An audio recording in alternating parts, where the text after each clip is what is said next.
Hello and welcome to the Drywall Podcast. I'm your host, Nick Harmon. We are very excited to have Daniel Osborne with us of DRR Drywall Repair. Daniel has a laundry list of things that he does. He is the author of a book called It Hurts to Be Mad, which has been rewritten. He's a CFO of Just Trim Florida. He's a CEO of Cannon Consulting Business Development.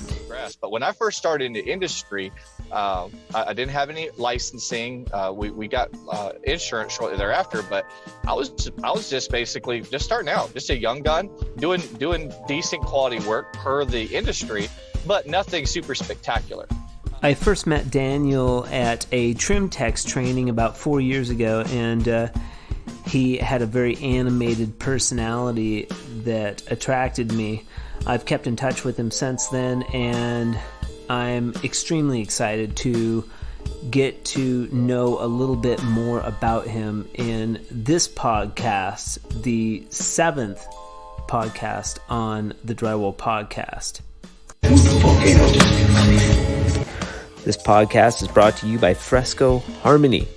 Fresco Harmony is the world's first color joint compound system to create beautiful walls, whether you're going over existing painted texture or level 3 finished drywall. This is my new least favorite place I've ever been. I spent a lot of time here, and trust me, it doesn't get any better.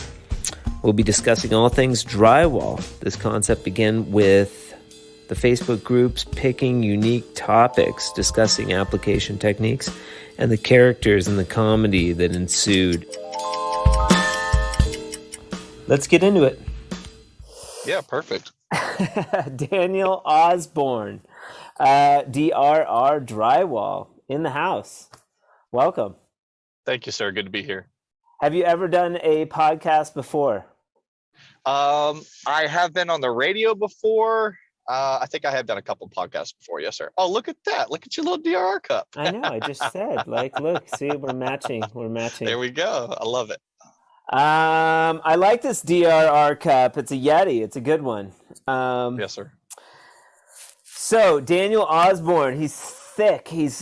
There's layers here. I'm just trying to think of what we should get into first. When I think of Daniel Osborne, first of all, you're very, we're on the same drywall pages, kind of, we follow the same stuff. I always tend to agree with what you have to say on social media, especially as it pertains to pricing.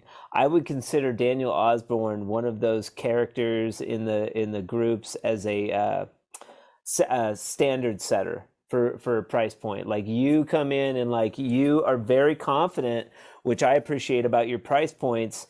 And I like to talk about price points here on the Drywall Podcast because I think it's important to our industry, and I don't think we talk enough about price and how valuable our skill is. So I would like to start out with that because it's interesting to me, and I think it'll be interesting to our listeners. How did you get into that? Like you must know intrinsically that you charge more than other people. How do you justify the fact that you are a standard setter in this industry? Sure. So once again, thanks so much for having me on, my friend. It's a pleasure to be with you and see you screen to screen, if not face to face. Yeah, it's great. So starting out in industry 15 years ago now, I got hired on as a helper. I didn't even know what a drywall knife was. Okay. And in the course of about 18 months, almost 2 years, I went from that to being in a position to where I was running job sites when the owner was, on vacation. And so shortly after that, I made my egress. But when I first started in the industry, I didn't have any licensing. We got insurance shortly thereafter, but I was just basically just starting out, just a young gun, doing decent quality work per the industry, but nothing super spectacular. But I would show up and I would do what I said I was going to do, and I was doing good quality work. Okay.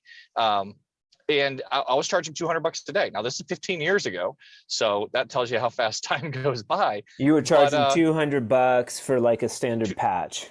no, I was charging $200 for an entire day. So whatever Okay, I a could day. do in All right. a day, Yep, right? That was okay. the first job, my pricing schedule. Okay. And I guess even from the beginning of being in this industry, that's kind of how I approached it. It wasn't necessarily a buy a patch scenario, and I'll get more into that later, but it was really more about figuring out, this is what my time is worth, and then this is how much I need to charge and make to be able to kind of cover overhead stuff. So my entry level was basically materials at cost, right? So I was passing along the materials at cost to the homeowner, me procuring them, me QCing it, me delivering it, me installing it, and they're getting the same price that I am, and then just $200 a day. And then I'll give you a chance to kind of jump in here, and I'd be interested to hear how did you start out in in the beginning of your career? Well, I was in mobile home manufacturing. Yeah, like we were doing. I worked for Fleetwood Homes of America in Longview, Washington, and that's where I started. And we were doing like these floors of mobile homes, and they would actually rise on air, and the mobile homes would float through the factory. And they would come down through like the drywall section, and then the drywallers would go in. And I remember wanting to work with the mud. Like, it's weird, but I saw the drywall guys and I was like, I want to do that. I hope I get to do that. And then they put me in that department. Yeah. I was home after that. I really liked working with the mud. And I mean, people might think I'm crazy, but I liked mud. Right. And that was 25 years ago? Yeah, 23, 25 years ago, a long time. 23, 25 years ago. And you were probably factory setting, union or non-unionized? No, that was non-union. I worked at the mobile home place for like a year maybe. And then I went and I digressed, and I went and started at 50% apprentice in the local 360 union in Vancouver, Washington. And I worked in the union for a year and a half. I worked up to like 18% journeyman wage. And then 80%. And then I went to Arizona, and I started doing, I went from making $18 an hour full benefits and vacation pay to making 12 cents a square foot finishing houses by myself. Right. Yeah. As crash fast course. as you can move, you can make money, but you better move really fast. I got really fast with the tools, really fast, and no texturing, just finishing. And I could finish a house like nobody's business. Yeah. So and one of the reasons I like kind of getting into your story as well is that when what we're seeing in industry right now. So everybody wants to talk about price. But one of the things that we bring up ad nauseum, that's just a nice fancy way of over and over again to a point where you want to throw up, right? Yeah. It is exchange of value. The picture that you see behind me as the virtual screensaver, that's our rig. I love it. We pull up on your job site, that's what you see. Now, I should say, the trailer. And they should know. They should know when you roll up with that setup. They should know you're not going to be charging like under the table $100. Yeah, no, no, absolutely. And so you're rolling in with $1,000 minimum if you got a setup like that. Basically, yeah. I mean, that's very, very close. That truck's actually been swapped out, but it's still basically the same kind of markup. It's still that's the approach of how. What did you pay for the trailer and the truck wrapping? Just out of curiosity. Sure. So that particular package, so I'm still running the exact same trailer. The truck has been upgraded to a 2015 F-250. Okay. Unfortunately, that vehicle ended up out of fleet services, but the power relationship is what matters. Both of those are actually vinyl. Neither one of those is a wrap. So the truck all in was, I think, call it $1,100, and then the trailer somewhere between $800 and $1,100 as well. And so one of the things that I tell folks is a little bit of a rabbit hole, but spend smart money and full wraps unless you have to have a color change. Like our current rig is a color change wrap. It's stem to stern. It was Farmer Dan blue, and our colors are white and red. So we had to have a full color change wrap on the secondary truck.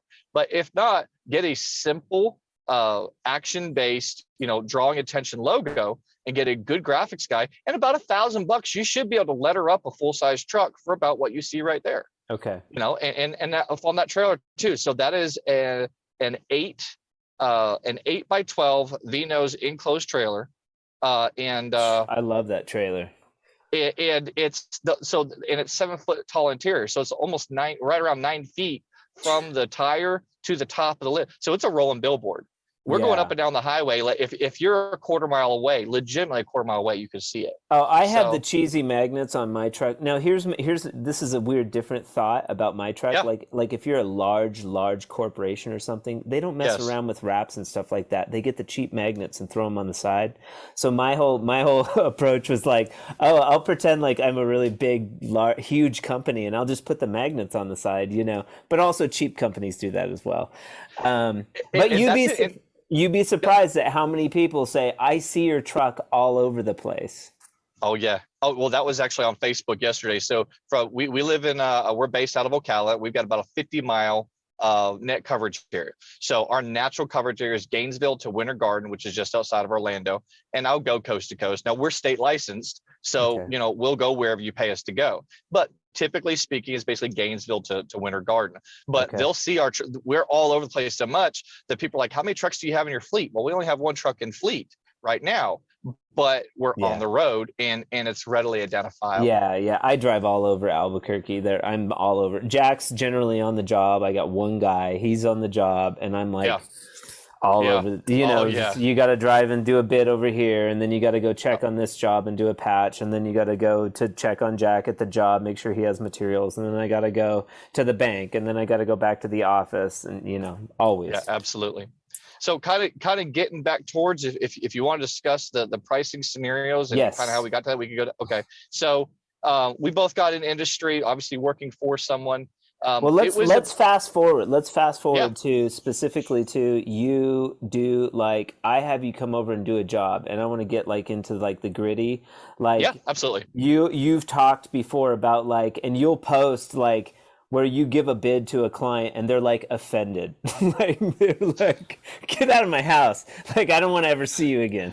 Like, right. And you have to, though, as a standard setter, which I'm probably, it's going to be Daniel Osborne, the standard setters, that's your, and I like it because like someone needs to. The union does that, I think, industry wide, and there's individuals like Daniel Osborne that do it on a personal level, which you and I know there's overhead, there's all this stuff we have to pay for. The drywallers always get beat up, and you're coming into the job site saying like, okay, there's a 3-hour patch. It's going to require X, Y, and Z. I'm going to do a professional job. It's going to be $1,200, and people are gasping, but they'll pay it. Right. So again, elaborate on that. Like, how do you have the balls to do that? Okay, so if you make $400 a day, all right, if you were to be paid $400 a day, that works out to about $100,000 a year. Okay.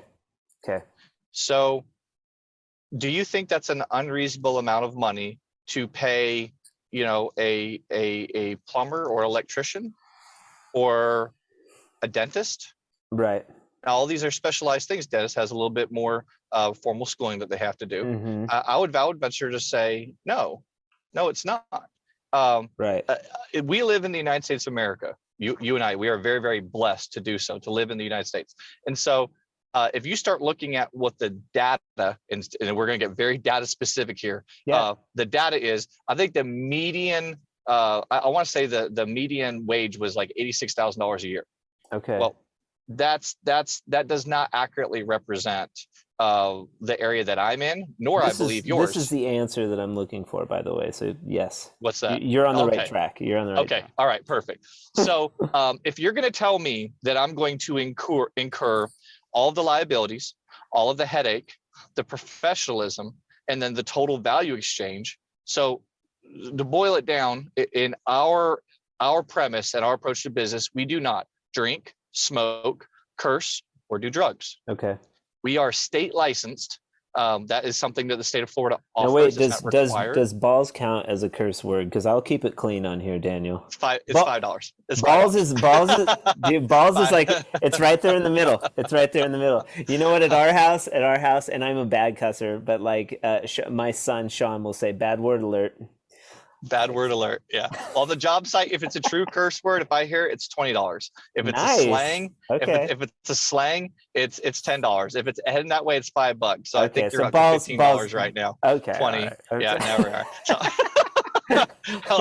help us, Lord. Put it in the kitty. Put it in the kitty. There you go. So we are state licensed. So we have what's called the DBPR, Department and Bureau of Professional Regulation. All right. Okay. And so if there's an issue with a contractor, you can actually make a request through the state. I'm actually 1 hour away on a module to completing our continuing education. We have to put in 14 hours of continuing education every 24 months for our license to remain active. Okay. There are certain parameters that you have to follow. They expect you to be using good accounting practices. You know, I just interviewed from Denver. They don't have to have a license at all, and in New Mexico, we have to have a license. In Texas, you don't have. My understanding is you don't have to have a license to be a GC.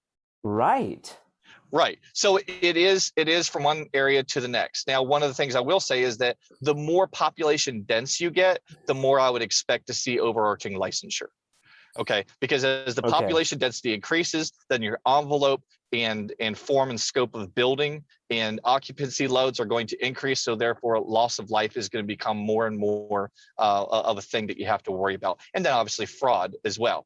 Sure. The overarching thing also, it can have to do with general mindsets. If you are left leaning or right leaning, and that knife can actually cut either way. Sure.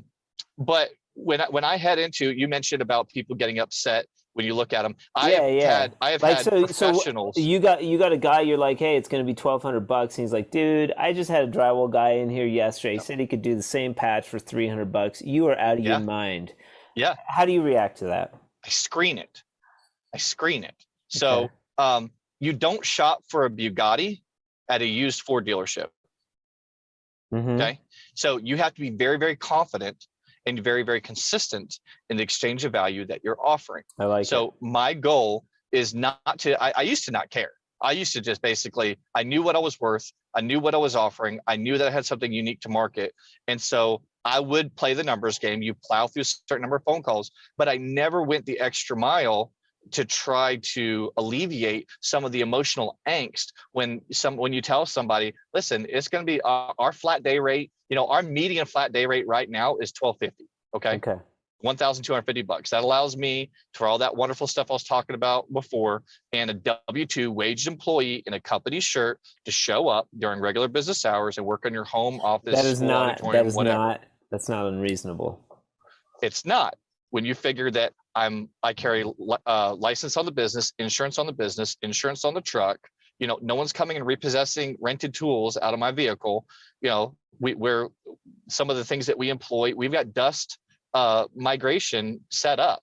You know, we've got a zip pull system. You know, we've got plasticking. We're putting down drop cloths in and out of the home. And so the ways that you get in front of the right client is you explain what is it that they are entering into an exchange of value for. Okay.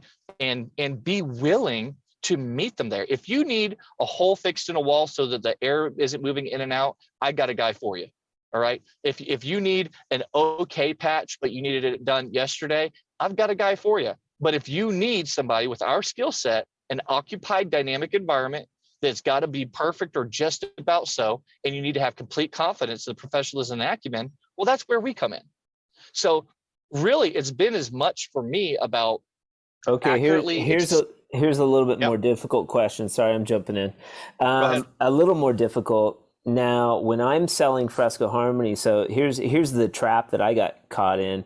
Like, I just wanted to do Fresco Harmony, so I was giving it away essentially at the beginning. That's now, correct. I think when you're getting into the trade or you're branching out on your own, there's a level of you have to establish yourself in the industry. Yes. and you have to do a little bit. You kind of have to eat it a little bit. There's like a transition there. I mean, did you start out like you didn't start out like charging No. top dollar? You I had started to at- work your way up, right? Yep. I started at 200 and then basically $200 a day. And then we kind of started doing a little bit, almost like a piece rate, kind of trying to figure out, it was a process, right? Of, all right, well, this should take about a half a day, or this patch should probably be about this much. And then as I remember, we basically went to 575. So we went to 575. From there, we went to 650. From there, we went to, I think we went from 650 to 750 very shortly, and then to 900 to 1150. And now we're pretty static at around the 1250 with the way that we're set up, the current economic environment conditions, and what we You know can what's funny about that is that I started out at like 350. Yeah. Way back. I mean, I've been doing Yeah. fresco now for 17 years or something. That was my That's right. minimum. And I figured out really quick, I have to have a minimum. Otherwise, it's That's just right. like I'm wasting Yeah. I'm spinning. Yeah, my you're wheels. working for free. And then I think I went to 5, and then I went to 850. I was at 850 for a long time, and now I'm at 1200. So we're very close. Right. And And one of I'm the things almost at 1200. Like if you want a patch in your wall, yeah. $1,200. Like I don't even want to drive to your house. Like it's a waste of my time. So, Like, and I'm not trying to be a prima donna. I'm just saying, no. like, It just is what it is. Yeah. yeah. It cost me $100 to fill up my tank. $145 yesterday. That's $145. insane. Yeah. You know, it's like I can't even do a patch for $100. No. So know your customer, qualify your customer, and be willing to serve. I believe that I am in the business of serving people. Sheetrock is how I happen to do it. I'm good at what I do. Yeah. I'm very good at what I do. Mhm. But I am not the best in the world at what I do. There are things I am excellent in. There are things that I lead the market in. I can definitively tell you that our value exchange is unique, and you will not get it anywhere else. But if you think about it, if you become very intentional and consistent, do you know why McDonald's is in business and why they do billions and billions of dollars? Well, I mean, if I wanted to reflect back on the movie, it was because there was a shift from renting to owning the real estate. I think that was a big hinge. But so that's that's the mechanics of it. But the emotional context is they consistently offer you garbage. Okay. It's consistent. And McDonald's, if you're there, we'd love to be able to support you. But call a spade a spade. All right. You know what? You know you what, are not Daniel? getting I do $25. I do not eat McDonald's ever. I'll tell you that right now, dude. I haven't had McDonald's. I think I saw a video once where and we can say whatever we want here. I have no qualms with like not supporting McDonald's. If you're putting that, let me just PSA, if you're putting that crap in your body right now, if you're listening to this and you're eating McDonald's once a week, stop. If you're eating it every day, definitely stop. Well, yeah, you definitely have a problem. The frap, I like the mocha fraps. Okay, a McDonald's mocha frap once a week. I mean that's not the worst thing in the world. No, if you're making a habit out of that, yeah. you know you're going to have some bigger things. All right, but why don't you go to Starbucks to get a mocha frap? Actually, they're better at McDonald's. The McDonald's. I've heard that about. I've heard their coffee is really good too. Smart. That's smart marketing. Yeah. But it's consistent. Yes. I will say that if you're going to go towards the higher end of the market, you are going to have to exercise discipline in a way. You're gonna hurt. Being in business, you are going to experience pain, but it's what type of pain and the duration that you're going to get into. You're either going to have pain as a cost leader. Your body's going to scream at you. You're going to drive a ragged out truck. You're going to wonder, why can't I afford anything besides hot dogs? Or if you're a value leader and you're at the top of the food chain, you're going to have to make sure that you are laser focused and intentional about building relationships, about surrounding yourself with people that they are good at, filling the market hole in segmentation, and being willing to stick to your price. And you're going to burn cash. Well, okay, wait a second, real quick. Going into so how many employees do you have? Do you have a couple? So I'm an owner operator. It's myself, and I have a single. I have a single helper. Okay, legitimate. Me too. Legitimate helper. No shame, no shame there, man. It's, no, like it's hard to find. It's hard to find but good people nowadays. That's kind of what I'm getting at. And your person abides by, like, you're like, are you super hard hard about that. That So wasn't a full $10. Yeah. That's only $5. It's $5. If you catch yourself, that immediately cuts the cost from 10 down It's to right 5. in half. Yeah, okay, absolutely. so if you're super hard about that stuff, I mean, is he cool about it? I played soccer for George Fox University up in Newberg, Oregon, in college.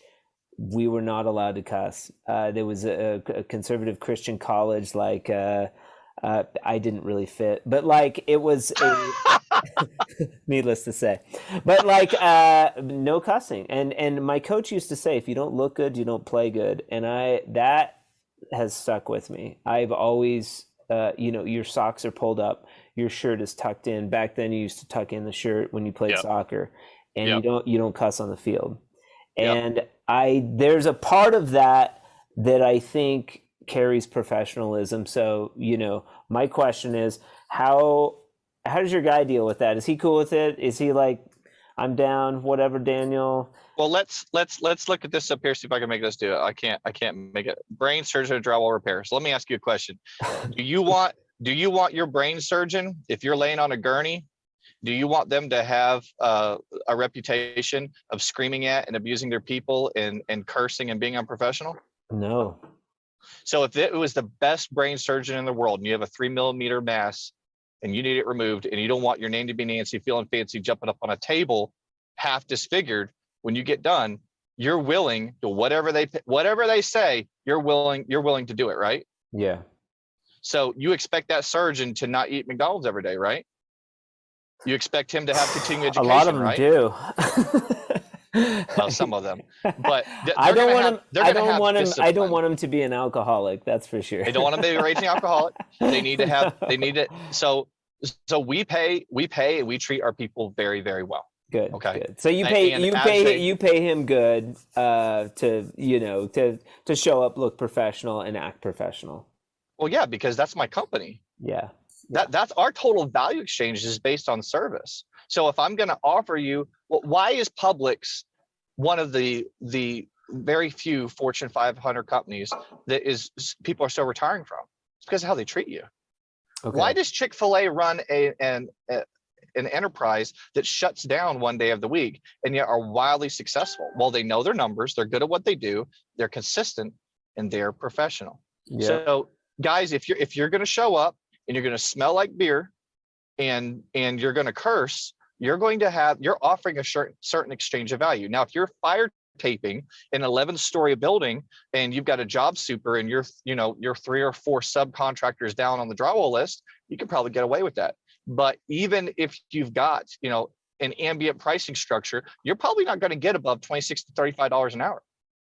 I'll let you guys know. I like that. So Daniel Osborne, like DRR Drywall, they're going to come in. They might charge top dollar, but you not only are you going to get professional service, but you're going to get professionalism.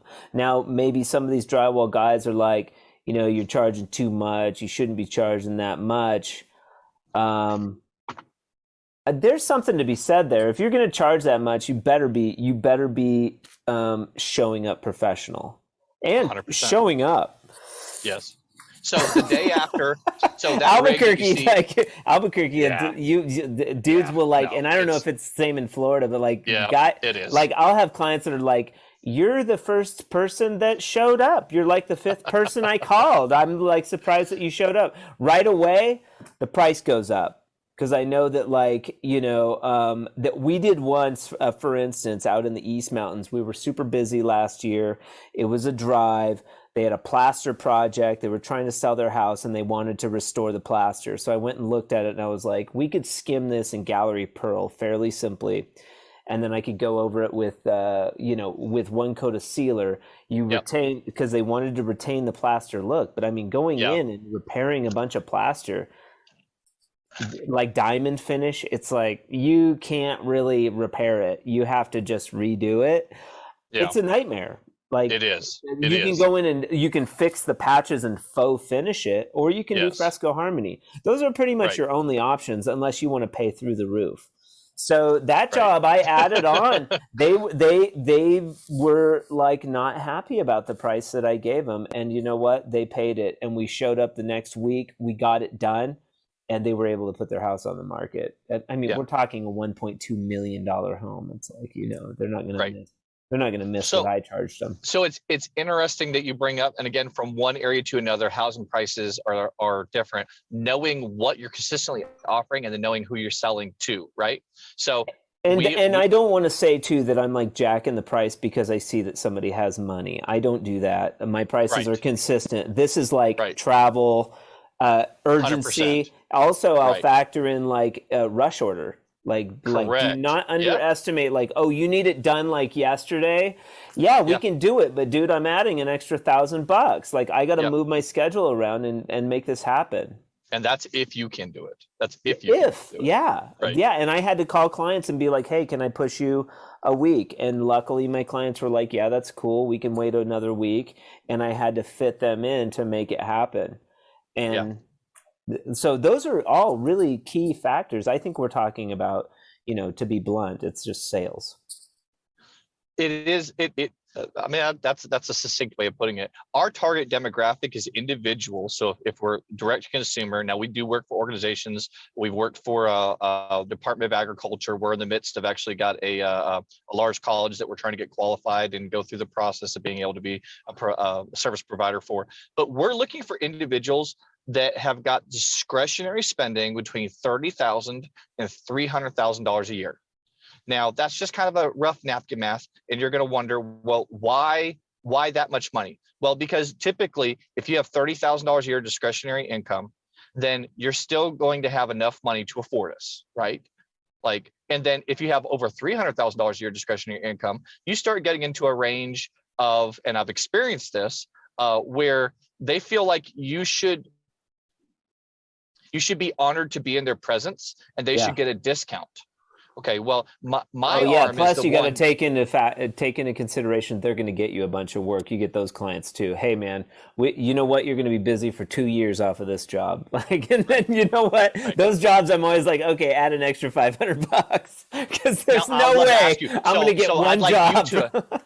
Because there's no way I'd get one job. That's correct. That is a slippery slope. It works with contractors, and it's also with homeowners. And unfortunately, it's something that's rampant in our industry and across construction service as a whole. Oh, well, I'll get you another job. That's fine, but that next job isn't going to pay my bills. I have an A credit score. I know what it's like to have a sub 600 credit score. Yeah. I also know what it's like to have an A credit score. Well, why? Because I pay my bills on time. Why? Because I can go broke sitting at my own house. Mm-hmm. I'm not coming to your house. I don't need to practice. You don't need the headache. Now, and I've been working for 17 years without your help. I think I'll be okay. That's certainly one mantra, one mindset. That I will tell you that a little humility will go a long way. It's something that I continue to try to operate in. But there are times like, listen, you're talking to a professional. You're talking to someone that's good at what they do. So to those that are listening, if you've been doing this for 6 minutes or you've been doing this for 60 years, over and over again, it's exchange of value, it's professionalism, and it's identifying the target market consumer. And if you will be consistent, if all you know how to do is do a California / blowout patch, but you are very good at it and you have a clean rig and you show up and do it, you can find a niche. Now you're going to have to find a demographic that's going to support that. So you may be going behind trades in industrial, right? But if you are consistent and you're good at what you do, and you charge enough to be able to cover your overhead, you're going to be in business. You're going to be in business. I like it. Hey, let's shift directions here a little bit. You were Daniel Osborne. Like, so let me just rattle off some of your acclimates here a little bit. You are a published author. You run a company called Just Trim Florida. Just Trim Florida. Canon Consulting Business Development, which is interesting to me. You're a college graduate with a bachelor's degree in business management. That's correct. and a U.S. Army veteran, and you're also president at Olive Strength Productions. Those are some. Correct. That's big stuff. You were okay. These are just a fun couple like introductory questions. Sure. Recipient of the Lewis Burtz Award. Burtz. Lewis Yep. Burtz Award. What is that? So that's what happens when someone's running from the presence of God and they say, well, I have talents and abilities and I'm not just going to lay around, do nothing with my life. So I went and joined the military. Okay. And so the Lewis Burtz Award is the most motivated soldier of basic training.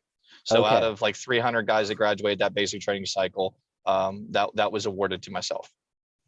Interesting. So is that something the military awards you? Yes. Yep. That's a military award. Yep. Absolutely. Fantastic. And what does that award look like? Is it like a medal?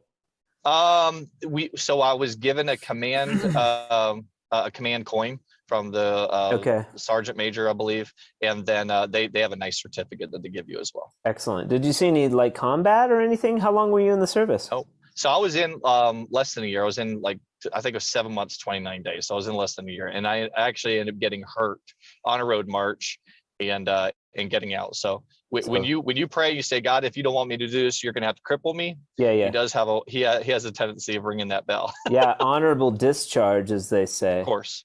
I call those omens.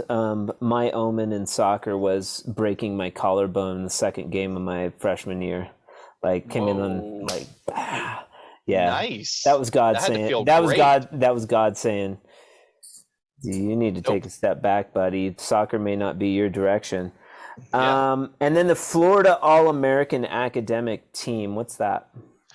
So just give me a couple minutes here. So folks need to understand that when you're in the trades, sometimes it's because you don't have any other options. Okay. And sometimes it's because it's the best option for you. So I was not allowed to attend high school. So when I got I had a tough living environment. We mentioned published author. I'd encourage you, go on Amazon, look up It Hurts to Be Mad. It kind of delineates some of my process, but we can get into It Hurts to Be Mad. We're good, but I want to let people know about that. First through sixth grade, I attended first through sixth grade public school and half of eighth grade. Right. After that, I got a Florida GED, had to test out higher in different subjects. Why didn't you go to high school though? You're gapping out there. So there's a gap in the story. My parents did not feel that the local high school was a good environment. Okay. And so I was slid a pre-algebra textbook across the table, said if I had any questions to let them know. Okay. So I did the prerequisite, 10th grade testing or whatever that Florida requires. But I was working basically in the job force in one way or another since I was 14 years old. Okay. So I had means and ways to. I moved out at 16. Okay. So did you have was it a tough upbringing? Yeah, it was very difficult. It was an extremely abusive atmosphere. Okay. I still deal with PTSD. I still cannot do not put images in front of me of women being struck or children being abused. I said all that to say, just because you have things in your life that keep you from maybe onboarding as fast as others doesn't mean you don't have excellence available to you. Yeah. So that All-American team was based on the prowess that I was able to offer in my schooling. I have an associate's in public relations, a bachelor's in business management, predicated on a sixth grade education. That's excellent. That's awesome. So that's that. I understand that everybody's going to operate at different levels, but one of the things I struggled with in college was I was running my business during the day, going to school at night, trying to grow the company and support my family and all that kind of stuff. And I really felt in some instances that people were wasting my time. I wasn't there to waste my time. The military was paying me to go to school. So that was a blessing on the post 9/11 GI Bill, and then grants and subsidizing that with loans, because by the way, 2009 to 2012 in Florida wasn't a great time to start a business. Yeah. Anyway. So especially a construction business, right? But that's what that award about. And the backstory on that is just because you failed to onboard, in learning things early or things weren't in your reach, that doesn't mean that you can't. What really kind of put the feather in the cap for me was my adopted dad God brought along a man to me for me in church to help me become a good dad or a better dad. But what he said to me got my attention, and it kind of put something in my craw. And he said, a real man can go to school full time and provide for his family at the same time. Kind of like what we're doing on this podcast right now. Don't be a deadbeat. Show up. Don't smell like alcohol. Keep your word. Uphold the industry standards and traditions. Continue to excel. And you need that. You need that in your life. Well, I mean, I'm a drywwaller, just like people listening, and I started a business, and now I'm doing a podcast, which was very scary and challenging, but here we are. If we're talking about running a successful business, we're talking about being professional. Yeah. So we're talking about setting the standard, Daniel. That's that we're going to circle back to that every time. But that's not even setting the standard. That's not even setting the standard. You would never go to a traditional job. All right. So we mentioned $100,000 a year, $400 a day. Yeah, but this is okay. All things considered, this is not a traditional business. And mine isn't. Yours isn't. That $400 a day is what I expect to pay myself minimum as a worker working in the business. Yeah. I've charged over $1,500 for a 1 foot by 1 foot patch before and got it and did it in one day. This is why what we're talking about is raising the bar. So we're like taking, because drywallers have always been looked upon as, I'm paying him $300. I will look past the fact that he's wearing clothes from yesterday. Smells like alcohol. Smells a mess. Smokes. Yeah. That's fine. And nothing against smoking, nothing against smoking or drinking or anything like that. It's just, I know exactly what you're talking about. And clients will look past that because there's an expectation for drywallers to not show up professionally. And that's what we're talking about, raising that bar. Absolutely. Yep. I'd agree with that. Changing that paradigm from, a guy that comes in and finishes a patch. No, not everybody can do that. The fact that you're telling me that you can do that large 4-foot patch as a contractor, that doesn't ever get dirty, but you just don't have the time, is insulting to me. That's insulting to me because I've spent, 10 years learning how to do that patch. Like, no joke. We laugh about it. And I make jokes on Facebook about it. But how many times have I heard, I could do it, I just don't have time. My guys can do it. This hack team behind me that's like hanging this, that's framing this wall all crooked. Yeah. They could do that patch. We got to get out of here. We don't have the time. Right. $500, I guess I'll pay it. And the reality is, and you get smart builders too that are like, you know what? I've tried to do it. It's really hard. I want it to look good. And so I'm going to pay you to make it look good. Because if you don't make a patch look good and you do a $50,000 remodel and you have your hack team finish it, your $50,000 remodel is going to look like crap because the only thing that the homeowner is seeing is the ugly ass drywall that they skimped on at the end. And it is interesting. So again, we're talking about setting the bar and I said ass again too. So that's a full $10 right. You said something else. It was $15 actually right there. I was counting. Dang it! Bad word alert all over the place. So there is no other in any traditional occupied structure that has sheetrock in it, right? Under CHA, there is no other surface that is more exposed, that has more footage than sheetrock. I love it. Yes. Why are you spending the least amount of money on it? And that's part of my sales with Fresco Harmony. You're going to spend $15,000 on a marble countertop. But you can't spend an extra $5,000 to have your entire living room Fresco Harmony'd. Are you crazy? And not to just make your head look like a butterball turkey, but Fresco Harmony is incredible when you get into the areas where it is accepted. You have that type of texture profile where it's part of the culture. It's a part of the building concept. It's where it's there. It's easy to repair for your guys. It's consistent in the color variations, and there's some super slick stuff that you can do with let it. me stop you a little bit, and I appreciate those acclimates, but like it's definitely not area oriented. Fresco Harmony is anywhere you want nice walls. That's like saying that granite countertops are, because I get this too before. It's like, oh, that's a Southwestern thing. It works for you down there. I can't sell it over here in Wisconsin. And the fact it sells anywhere somebody sells it. Like if you show those samples to a client and be like, I like that. You can have paint and texture, or you can have Fresco Harmony. Here's a dollar price for this. Here's a dollar price for that. Like it's all sales. Yeah, absolutely. And you're right. It's like it's smoking hot, and it is hard to sell because I'm constantly competing against paint and texture. And luckily, paint prices are like crazy right now. Like they're getting very easy to compete with. If you can get it. If you can get the paint that you want. Yeah. So no, there's some really pretty stuff that you can do with your product. Oh, thank you, sir. And just a quick note, Daniel and I, we met at the TrimTex training. There's a video on the Fresco Harmony YouTube page of us at TrimTex playing around with TrimTex products and stuff. That was a lot of fun, and I learned a ton at that training, by the way.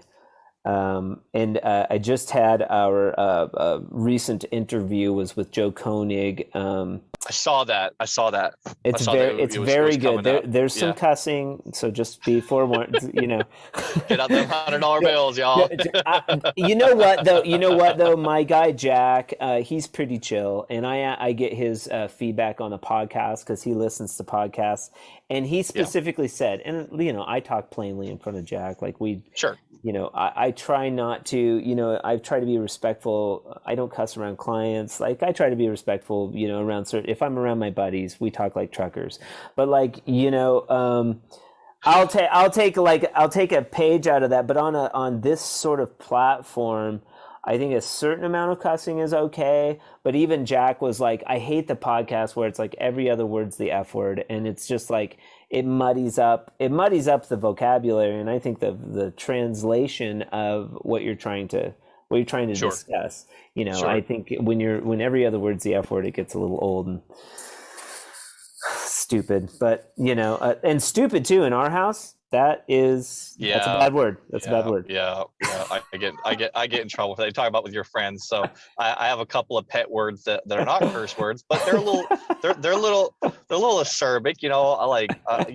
I like a couple of stupid's one of them. Just kind of like pet things. But I'm saying it. I'm not accusing that person of being mentally delinquent unless I'm legitimately calling them that. But even it's people I love. You know what I mean? But if my child said, it's always different. It's always different when it's your kid saying it. So I absolutely it goes over really well when I call my wife stupid. That one always flies. I can see you building a nice Fresco Harmony doghouse in the back, my friend. Yeah. Wait, what else did we have? Oh, okay. So we'll go back a little bit if you want. We'll go back to writing. So you wrote a book called "It Hurts to Be Mad." That's available on the Olive Strength Productions website. It is a better way to get it is on Amazon. Go directly to Amazon. Okay. If folks want to approach me via our social media directly, that's a good way to get it as well. But at this point in time, Amazon's a great way to be able to get it. We did have a second edition that we put out. And so we went from basically second year kind of college vernacular down to in wording to about, honestly, third, fourth grade. One of the things that I found was our core target market is, struggling professionals, the incarcerated, and troubled teens. Well, you're not going to have a super high level most of the time of mental prowess when it comes to wordplay in that. So I was losing my target market. So a buddy of mine, his name is Lee Anderson. July 1st is 5 years that he's been clean, that he's been sober. And I've had the honor to be able to enter into a discipleship relationship with him. Okay. So it was really important for me to pass along some of the core concepts that meant so much to me in my development and me overcoming my addictions. And he got 2 pages in and he put it down. Now, are you clean? Are you clean from drugs and alcohol? I So assume. I've never partake. I had alcohol 2 or 3 times. Okay, I so had that wasn't no, that was never an issue. Never okay. did an illegal drug. Okay, So that's not the thing. My addictions were of the mind. sure. You can get trapped in your own brain. So I struggled Oh yeah, with some stuff, and it was nothing but by incredible leadership and the Holy Ghost that I've been able to have a path and maintain emotional and moral purity. Rage was one of the things that rage is one of those highs that's yeah. always it's like a bad friend. Did you ever have a bad friend growing up, Nick? Maybe when you were playing soccer, that like anytime there was something nefarious or terrible going on, like you knew you could call that dude and he'd be like, yeah, I'll be there, I'm all about it, right? Did you ever have anybody like that? Says, no, Yeah. my buddy and I, we like to smoke weed and we like to skip school, and we were both very funny. And like, we were bad for each other in certain ways, but we are still very much best friends today. And he's fantastic, and he's doing a mosaic tile concept up in Alaska. Wow. He is changing his industry dramatically, going to shows Awesome. in Florida and all over the place, tile shows, and he's pretty fantastic. So I was not cut of that jib. Soccer kept me out of trouble a lot. Well, leadership is everything. We're talking about leading the industry and setting a high bar, but everything rises and falls on leadership. And so leadership in my life, where we were talking about, the rewrite of the book. And so 2 pages in, the first time through, the second, he didn't put it down for 17 pages. Good. There's a difference between enjoying the English language and effectively communicating. And that was really tough for me. That was extremely difficult for me because I was well read. That's how I had a 6th grade education. I only completed 6th grade, but I read a lot. Okay. And so I was exposed to those type of things, and that my brain, it naturally kind of flows in that area. But the problem is it ends up distancing yourself from your audience. And so I had to get to the point where being right was less important than being effective. Being right was less important than being effective, and that works well in industry too. I'm actually working on. You want to get your point across, man, and you want to hit your target market with those bullet points. And sometimes just saying it plainly and straightforward is the best way to get that message across. And I read your book. I read the first edition. It's great, man. I liked it. Well, that's kind. I appreciate it. We're actually absolutely. I'm in the process of our second book called 4 Foot 2. Okay. And so it's basically stories for entrepreneurs. And so it kind of goes through the process of how we did our first $1 million in sales with DRR. So last year we actually went over the total since inception of $1 million in sales. Nice. Our first year of business, we didn't break 10 grand. Oh, that's awesome. Okay. So how many years? What's that span? We just celebrated 13 years. Okay, so 13 years. That's excellent. Yeah. Yeah. So I think it's hard. I know we've done over 1 6 million. figures a year. Yeah, when you start doing 6 figures a year, at least for us, it was all right. We just want to make sure year over year, as a rule, are we increasing sales? Are we increasing? Is there more efficiency to be gained? And are we consistently staying profitable?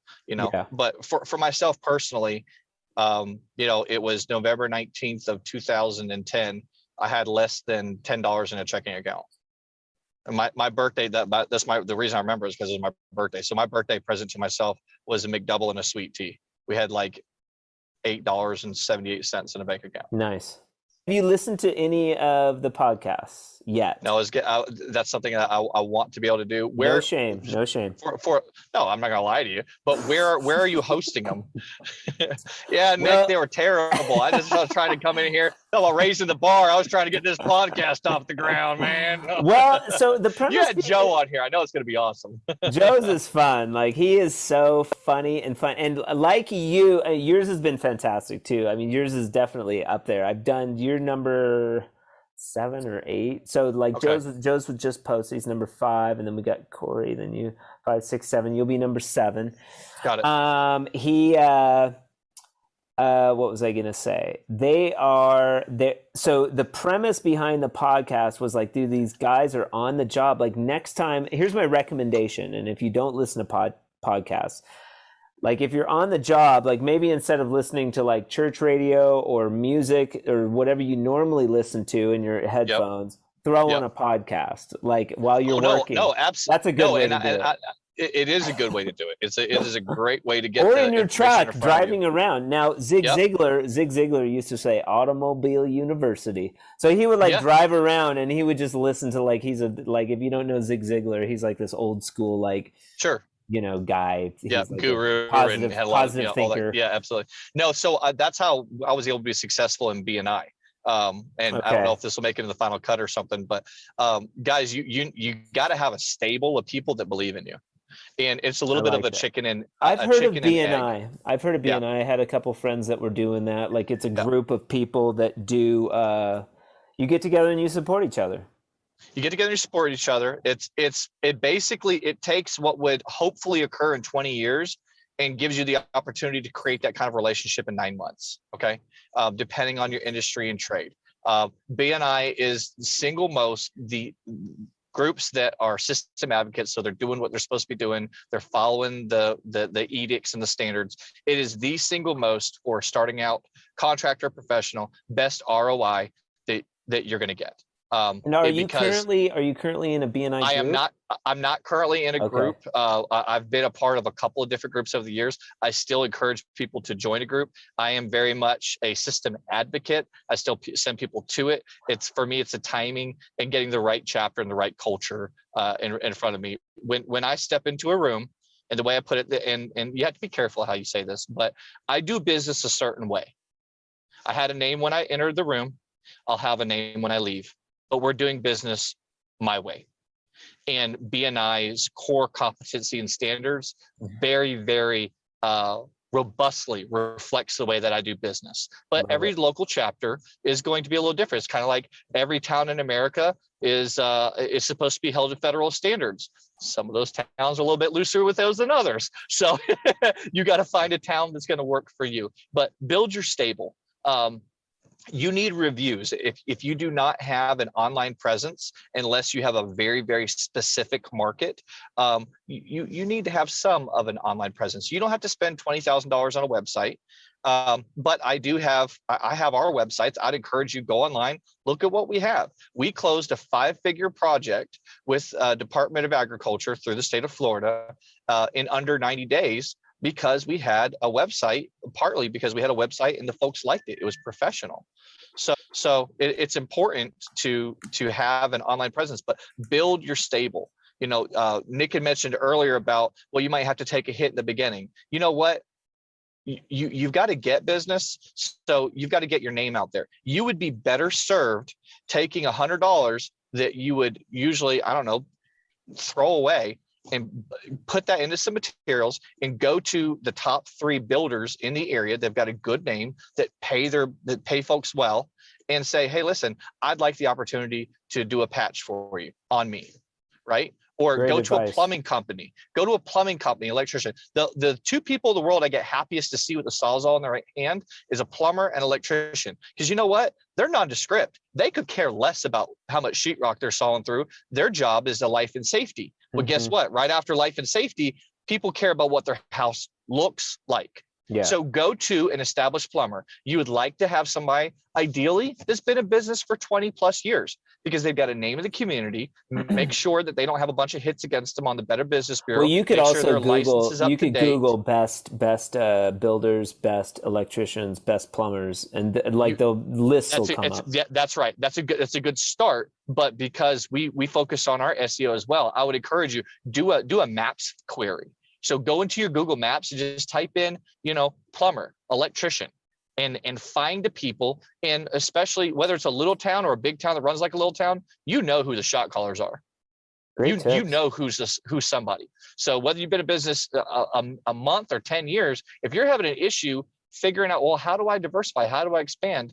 Get in front of people and show them the value that you have. Nobody cares about paying you. Right. Nobody cares about your 14-ounce filet. You know what they care about? They care about their client being served. So show them the value that you could give them. And then if you're in a position to go ahead and offer that. I've got somebody that has been very, very kind. Mr. Frank Almeida, okay, is his name, and I'll forward the podcast to him. But Frank Almeida was extremely kind to my family 8-10 years ago. My wife had a little business, and we ended up exiting that business, but there were some financial obligations that were tied to that. And Frank was extremely gracious to us. So how you treat people matters, because people remember how you made them feel. If you don't remember anything else out of this, be disciplined, and people remember how you make them feel. And so I remember how he was very gracious. Everything was paid off in full, but some years later, he had an issue in one of his units, and I very happily went in there and took care of it. It didn't take me a super long time, but it was a repaying of the good graces and the stature that he'd extended towards us. So when you go above and beyond to be gracious, to be kind, to be professional, it will pay you dividends. It may not be then, it may not be in 5 years, but make no mistake, how you treat people and how they feel about you, it does come around to bear. Is there any great suggestions? Is there any other things you do besides BNI too? Because it seems like you have these businesses and concepts where you're sharing and sort of helping people. What else has inspired you, or do you have books that you've read? Church, obviously.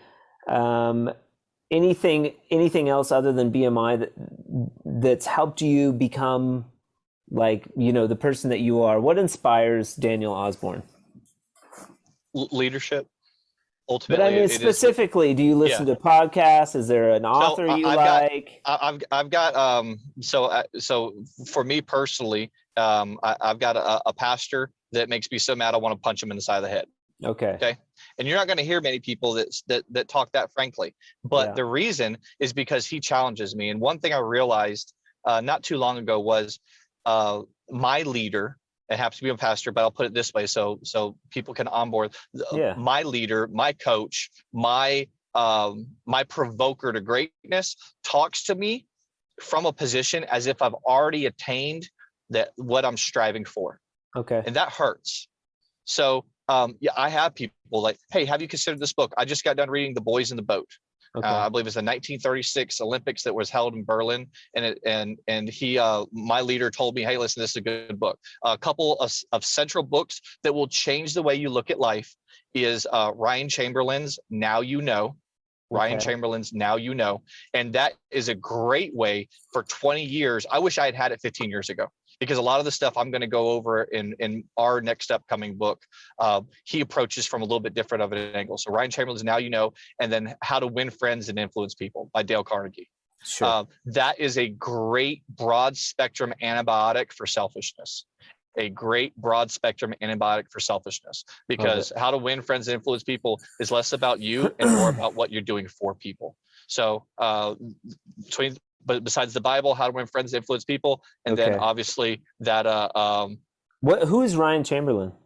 Ryan Chamberlain is actually someone in my contact sphere, recently ran for Congress. He's someone that's made, frankly, millions of dollars in connecting people and in networking, and he is the current CTO, and forgive me, I cannot remember the name of the social media network, but it's a social media network, and he's a servant. If you had asked me who Ryan Chamberlain is an affluent servant, and he's somebody that I went to when I started getting into a position where I had more than $1 in my pocket, and so people are attracted to strength. And so I started having people come up and they wanted money, or they wanted time, or they wanted something. And so I went to someone that's a couple of steps ahead of me, and I said, how do I approach this? What do I say to people? What are some of the ways that you have found to be successful? And so being in industry, in construction, whether it's you're working on yourself personally or professionally, you need to do that, or you're going to spend a lot of years frustrated. there's no need to. Travis Butcher, he owns Drywall by Travis. He's been in the industry about 10 or 15 years longer than I have been. And he's the guy that the surgeon goes to. That's myself, the brain surgeon drywall repair. That's our kind of moniker. But that's who I go to when I have a question. I called him like 5-6 years ago. I had an idea to how to affect the texture, but I had never done it.